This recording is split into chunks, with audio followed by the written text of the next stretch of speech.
বন্ধুরা, বাড়িতে বসে আমরা ক্লিপের হার বানাবো। সেই হারকে বিভিন্ন রকমভাবে ডিজাইন করে পুঁথি ভরে দিলেই হার হয়ে যাবে। দেখুন, প্রথমে কতগুলো ছোট ছোট পেন নিয়ে নিয়েছি। এই পেনগুলো আগে নিয়ে নিয়েছি, ঠিক আছে। তারপরে এই দেখুন, দেখতে পাচ্ছেন, আমি এবার একটার সাথে একটাকে যোগ করব। দেখছেন কি? দেখুন, যোগ করলাম, একটা যোগ করলাম।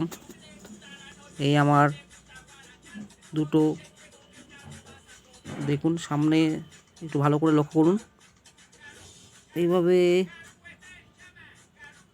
একটার সাথে একটা পিনকে যোগ করে আমি একটা বড় হার বানিয়েছি। এটা আরও যোগ করতে হবে, যত করবেন তত বড় হবে, ছোট করে হবে। এর মধ্যে আপনারা ক্লিপ পুঁথি লাগালে আস্তে আস্তে এটা বড় হবে। দেখুন, বাজারে অনেক রকম জিনিস পাওয়া যায়, আপনারা এরকম জিনিস করলে সুবিধা হবে। বড় হয়ে গেল কত, দেখুন, দেখি পিন। খুবই সহজ পদ্ধতি।